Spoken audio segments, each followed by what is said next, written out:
Did he do it, right? Yeah, I know he did it. You've been heavy on social media talking about it. He did it. And I'm the only one who's been vocal about this long before it actually. Would you be open to a plea bargain? Well, it's not up to me. It's up to Mr. Combs, and I don't see it happening. Why? Because he believes he's innocent. More fallout for Sean Diddy Combs, and this time a major law firm has dropped him as a client. But why now? Well, we're going to talk with renowned celebrity attorney Bradford Cohen to get his take on this latest move. Diddy's legal team just got a major spotlight moment thanks to an upcoming documentary teased by none other than 50 Cent. It's no surprise, though, when you're defending someone with a long list of accusations and witnesses ready to testify, it makes you wonder if the lawyers have more at stake than just collecting a paycheck. Why is that not a fair outcome? What he did here is on a magnitude of unlike anybody else you could imagine. A week after those public searches were televised, he gave us his passport. His children gave us his passport. He then paid off the mortgage entirely on his Miami home. $18 million. It's instructive that he's going to have a bail package ready so that if he was arrested, he would have something ready so that he could get out the next day and show the judge he's taking this very seriously, which he is, which is why 12 days ago, Chris, when we thought there's an indictment that may be coming, he flew to New York the very next day. And that's an extraordinary move for a defendant who's been under investigation that he's been aware of for at least 6 months. He has done everything somebody under investigation can do. I can't think of anything else that he could have done. He's fighting, he's innocent, and he's going to be able to show it. Take Mark Aneff, for example. He's been defending Diddy for years, and his firm stance on rejecting plea bargains speaks volumes. Just listen to what he had to say about sticking it out through Diddy's year-long case. It's like watching someone embrace the role of the devil's advocate. Would you be open to a plea bargain? Well, it's not up to me. It's up to Mr. Combs, and I don't see it happening. Why? Because he believes he's innocent. He believes he's innocent. And what's more, he believes that he needs to stand up, not just for himself, for his family, and for everybody who's been targeted by the federal government. Meanwhile, the prosecution isn't holding back. They've just dropped evidence of Diddy allegedly sneaking in coded communications using other inmates' phone codes. Talk about bending the rules. This bold move not only violated prison protocols, but also shattered any trust in his ability to stay within legal boundaries, even behind bars. But also, Shauna, I'm curious as to your thoughts here on these allegations, right, of witness tampering.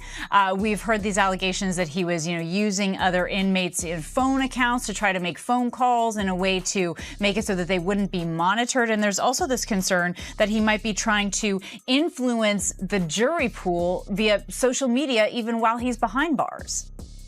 Absolutely. And I'm sure the judge really looked into that because although we know that these are allegations, there's been no evidentiary hearing as to whether or not these actually rise to the level of obstruction. Just the idea that he is not even following the rules that are enlisted by the prison is already a sign to the judge that he may not follow any conditions that are set forth. And so those type of allegations, whether or not there's been an evidentiary hearing, just speaks to the actions of the individual while incarcerated. And if you're not having good behavior at that time, the judge is going to look to say that, even if you're let out and left to your own devices, it's not going to get any better. So that has not played in his favor at all. And Mike, if you can sort of read us in here on what this also says about the larger team around Sean Diddy Combs, noting here that the judge writes the sufficiency of any condition that would place trust in Combs and individuals in his employment, like a private security detail, to follow these conditions. I mean, they're really questioning everyone around him as well. They are. And Kana, just listen to you and Shauna talk, I really began to think about not only his associates and who's on his payroll, but also Kana, his family.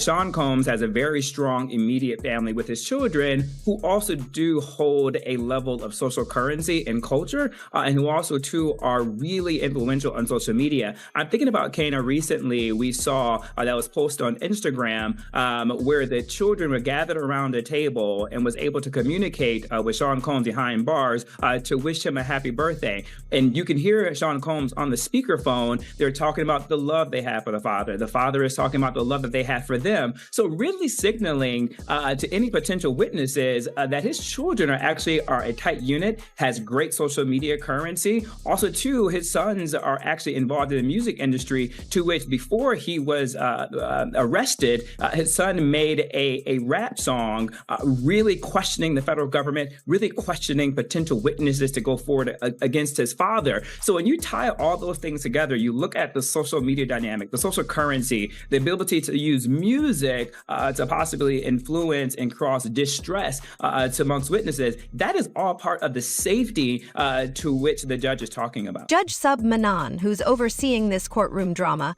didn't even focus on the content of the messages. Instead, he zeroed in on Diddy's blatant disregard for prison regulations, calling it a massive red flag.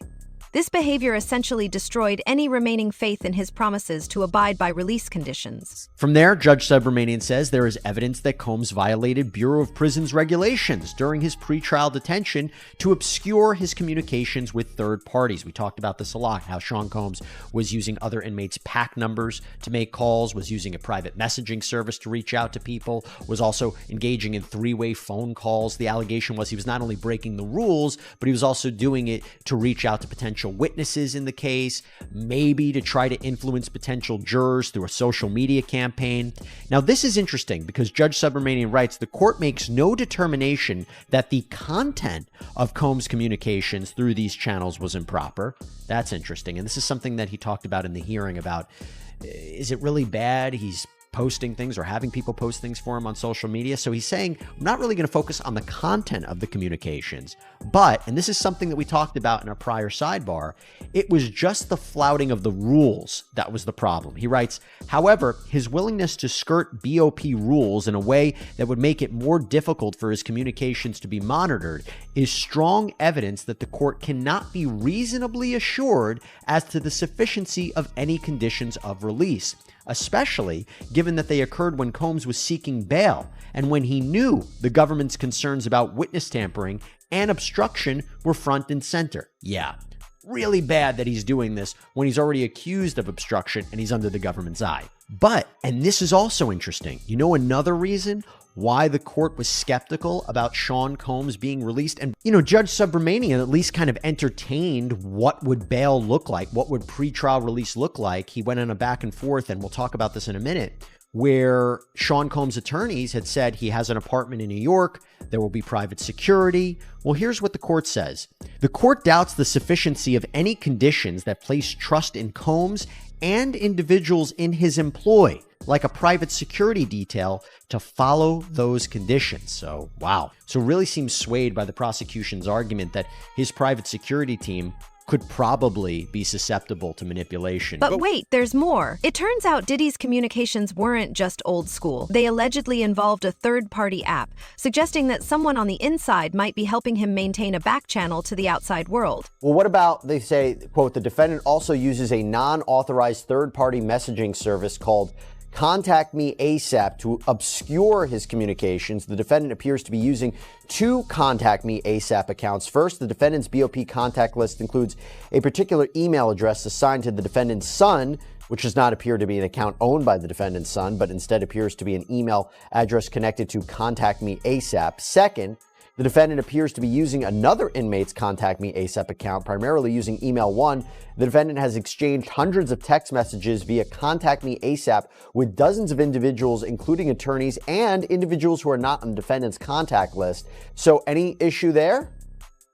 Again, if he's contacting his attorneys, it's usually, it always is attorney-client privilege, unless there's a third party involved. Some people don't feel comfortable talking to their attorneys on jail calls, even though they know they're not supposed to be listening to those calls. I can tell you, they do listen to some of those phone calls. They're not supposed to. They might not use it in a court of law. But a lot of times you find that they oh, sorry, by accident, I didn't realize it was his attorney until I was 3 minutes in. Right. So I don't take much of that unless, like I said, unless they have some damning evidence that he is doing something crazy on those phone calls or he's doing something crazy on that application. Other than that, just using it doesn't I guess really speak to a lot. I guess the counter argument would be, putting aside what the content is, and we'll get to that, if he's breaking the rules of the prison, right? This is not the prison. If he's breaking the rules of the detention center, should he be on the outside? Is he going to flout the rules of his bail? That would be the argument. Yeah, I mean, that's a better argument, but the problem is that, you know, quote unquote, breaking the rules by making phone calls and things of that nature, unless those phone calls are the prohibited thing. Like if I am calling a witness directly and having direct witness contact by using this kind of obscure messaging and things of that nature, 100%. But I think just because he uses third-party calls, that's like, you know, like I said, 99% of the cases do that. Okay, so let me, there's just so much to get to, so I want to get through everything with you. So prosecutors have indicated that they will produce these calls to Combs and his lawyers through a filter team prior to what is a scheduled bail hearing on November 22nd, 2024. We're going to be covering that on Long Crime. But then they write this. On multiple calls, often using the PAC numbers of other inmates, the defendant is explicit about his intention to use public statements to alter public perception. And the defendant leaves no doubt that the narrative he wants to leave is the potential jury pool's perception of this criminal proceeding. And examples of these efforts, they say, are plentiful. And then they black out and they redact all of those examples. First, Bradford, why the redactions?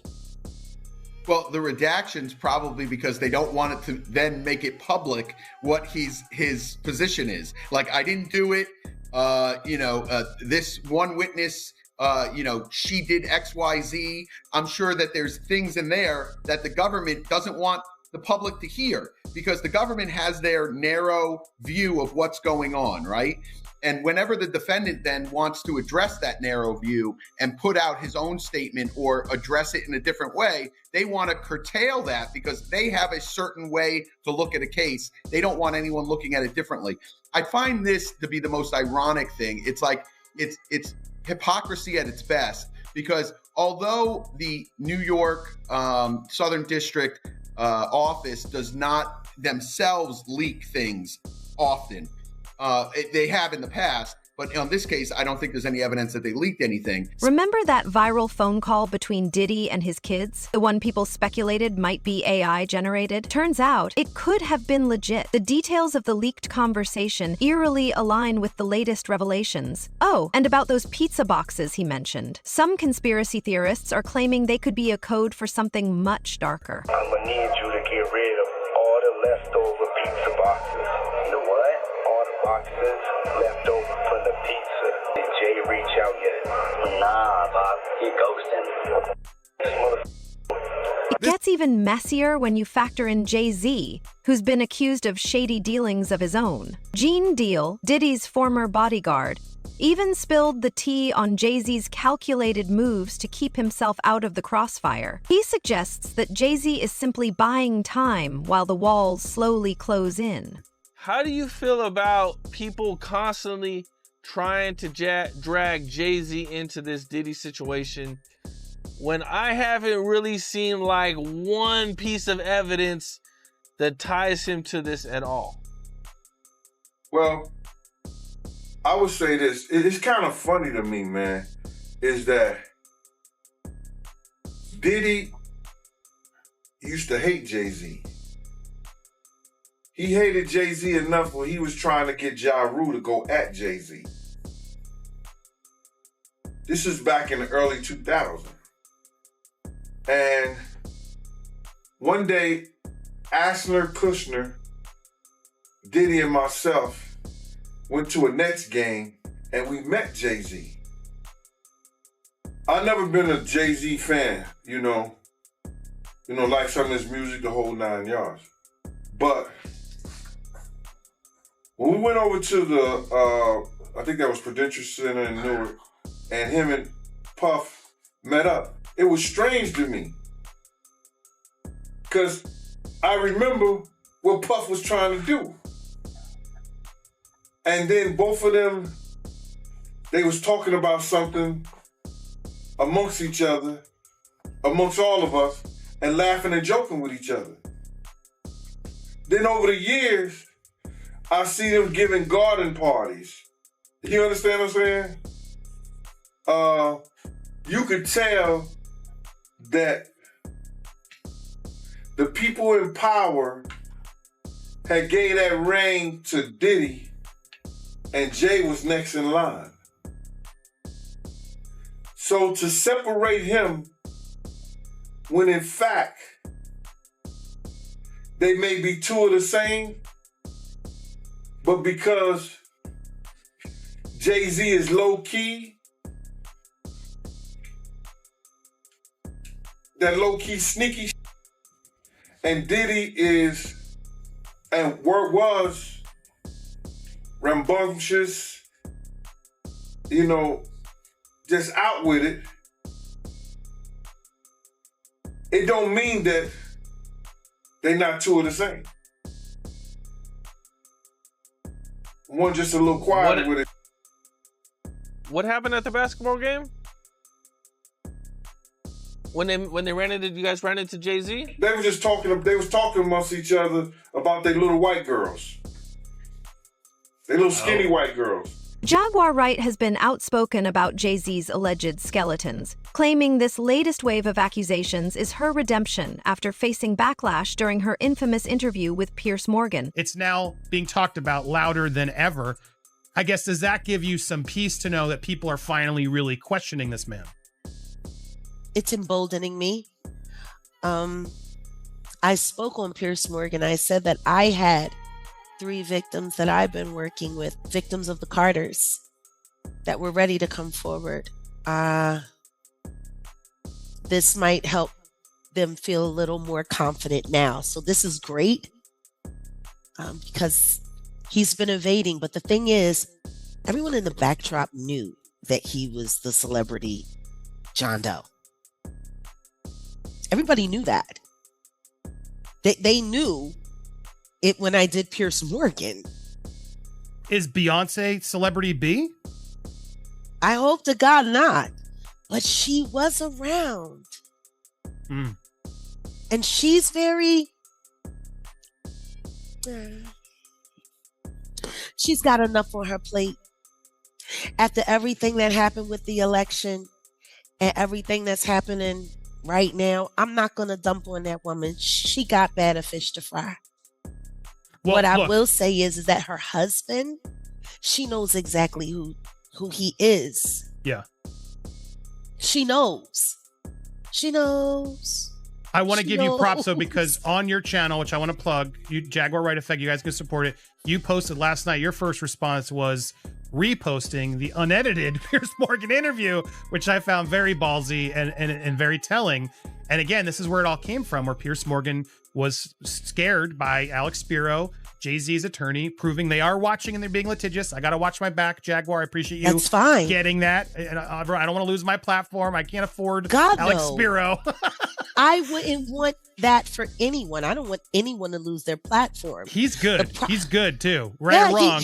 He's real good. What I wanted to take this video for is we're going to have Jaguar live tomorrow around 4 p.m. Eastern. She's coming back for a long form conversation. We're going to hear plenty. If you got questions, come ask them. Jonas, tomorrow, hit the subscribe.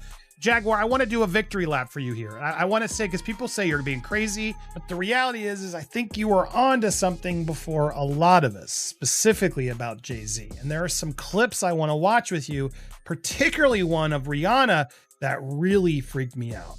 This clip, guys, if you haven't seen it, which I hadn't seen it until this morning when I saw this headline, Kim found it for me. Let's watch this clip quickly. Crazy Let's that you watch haven't Tyra seen pushing to get this out of Rihanna, and when it does, man, it made me feel very, very uncomfortable. Audition. Yeah, but before I met him, I was so nervous. I was shaking literally.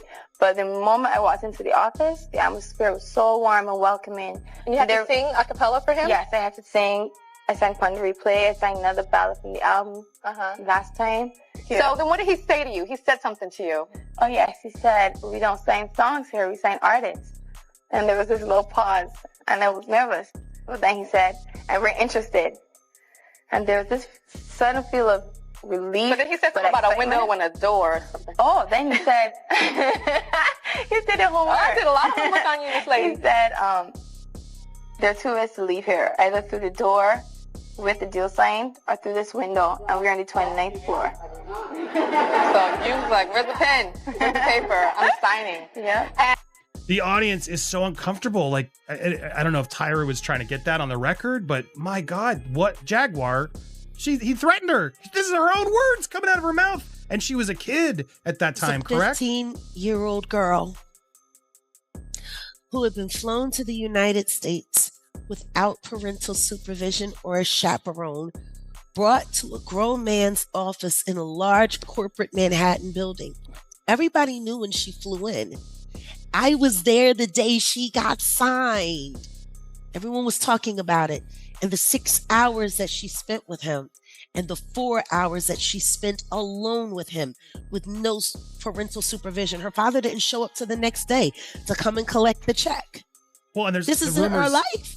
The rumors were even beyond that, right? That Jay-Z was cheating on Beyonce with her when she was Very much 17 so. is what a lot of this came out through a publicist who later then Have had you to spoken apologize. to my friend Jonathan Hay? You should talk to Jonathan. Please. Because Jonathan was there. He was right there working with Rihanna.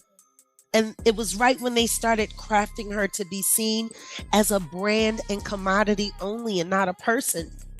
And when I talk to Jonathan now, just to hear him when he thinks of his teenage daughters, he was like, Rihanna was the same age my girls are now. I couldn't imagine putting my daughters through what we put her through. And then the next thing you know, she was removed from that first team from Palm the Replay and replaced with all new handlers and kept sheltered in Los Angeles, where she was going out to parties and partying at 15, 16, 17 years old, hanging out at the Rainbow Room, hanging out. Yeah, like it was one of my friends who found out she was 17 when everyone thought she was 21. And he was like, yo, why do y'all got me carrying this girl around and she's, oh, it's cool, it's cool. And then there's 50 Cent, who's been dragging Diddy online while keeping the juiciest details under wraps for his upcoming documentary. If his teasers are anything to go by, it's going to be explosive. I think Mr. Cheeks is puffy. See? Why you gotta bring Why that would you up? say? What do you mean? They See, think the man? kids think Mr. Cheeks is puffy. Oh, No. voice-wise? No, the No, name. It's a name, bro. Oh, no, bro. my Come God. on. You say man. Mr. Cheeks, they think you're talking about puffy. No, we're See, talking. why did you- They do not know what that is. This is just too early. Fip. I'm just saying to you, let's just lighten up, I be a was little trying bit to- more youthful. Listen, you have a lot of amazing things going on. Yeah. Right? Residency in Vegas. Residency in Vegas. I wanted to talk It's about gonna be what you're fun, doing in too. Baton Yeah. Rouge, the whole business, I want to talk about that. I did not want to get into Puff. I and know, the but as soon as I documentary. see you, I feel like we're supposed to fight. Why? Because he Because he ruined. knows he's responsible. No, he's ruined He hip knows hop he's culture. responsible. Because New York City culture music is damaged because of him specifically. He was the program director. And when I say people respond, how people respond to things matter, like the internet will take to it and just go off with it. Meek responds being the uncomfortability. He goes, yo, nah, I spend $100,000 to find out why my name is in this like this. And it's in it only because he's uncomfortable. You don't hear him talking about French. French was right there. Right? Why you get so quiet? You guys make me feel like I'm scared. Well, we're listening. Now, do understand that I don't believe everybody. Right. Like the accusations are way too fast and it's wild. I'm like Meek Mill tweeted, I want to hire an investigative team to find out every specific detail involving Meek Mill named to Diddy case. I also want to look at who's powering the media involving Meek, anything to do with Buddy, and ends in quote, something not right. Meanwhile, a new interview with a detective from the Tupac case reveals why Diddy managed to dodge jail time back in the day. The detective also hinted at Diddy's shady behavior during the Biggie Smalls investigation, painting a picture of someone more focused on saving himself than mourning a friend. My perceptions have changed slightly, gradually over time. Today, I look at Diddy with through a different lens than I might have 10, 15 years ago.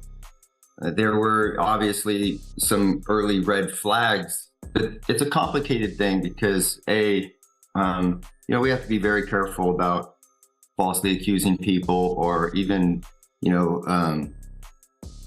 making accusations based on nothing more than speculation. And we just haven't seen all the evidence. So I prefer to kind of withhold judgment on some things. I can tell you regarding Diddy back when Tupac Shakur and Biggie Smalls were he wasn't exactly cooperative. He didn't do what you would assume a friend or, a manager, so to speak, would do. So from a law enforcement perspective, he was very unhelpful in an area where he ought to have been contributing towards getting some type of justice in those two cases. But as we found out in time, he was complicit in one of them, and which would make sense why maybe he didn't cooperate in the other, because the two were, they were just, we always understood that they were somehow interconnected. And so if you're going to cooperate or provide information on one and you're culpable in the other, one thing could lead back to the next. And that's where I think he understood his own vulnerability. 1995, I believe it was. And then Tupac was shortly after that, and then Biggie shortly after that, within a year. Yeah, Tupac killed in September of 96 and Biggie killed in March of 97. But there was all kinds of other drama and hostility and gunplay that had taken place. Adding to the storm is Aaron Carter's tragic death, which has long been attributed to personal struggles. Now, new theories are linking his untimely passing to Diddy, sparking fresh waves of speculation. Following developing news tonight in Lancaster, where pop star Aaron Carter has died at the age of 34. Yeah, the troubled performer grew up in the limelight, but he was in and out of rehab several times in his short life. Chris Wolf is live for us in Lancaster. He's got more on this. Chris?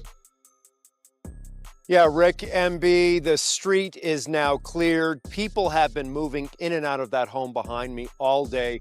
And tonight we heard from some of those closest to Aaron Carter, and they all say the same thing. They all share stories of a very kind, loving, caring, humble, yet troubled young man.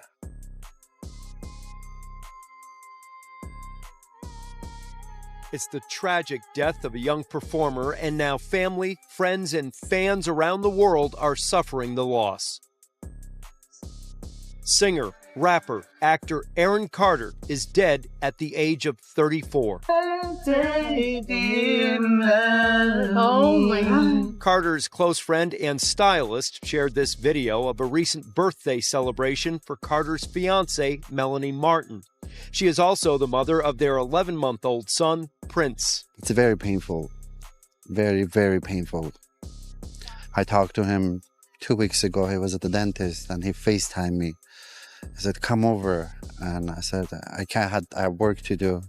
I wish I could have just go see him at least one more time. Aaron Carter's mom has made a pretty remarkable decision. She has decided she wants the world to see the death scene, where the bathroom where Aaron was found dead. And the reason for this is she is calling out the police and feels like they did not do a proper investigation here, because she is certainly insinuating that there may have been foul play involved in Aaron Carter's death. We're gonna bring her on, but before we do, I just want to make something really clear. The police have said it was not foul play.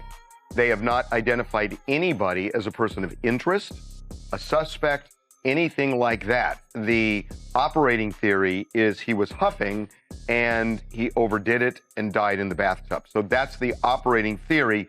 She has a different point of view. Right. The photos that she has released show the bathtub. It shows the floor around the bathtub, and there are things that she sees there or doesn't see in these images that that make her suspicious. And she wanted to make sure that Aaron's death remains something that people are talking about. And I think she's insinuating she wants people to put pressure on the police to do a thorough investigation. So joining us now to talk about why she put these out is Jane Carter, Aaron's mom. Jane, welcome to TMZ Live.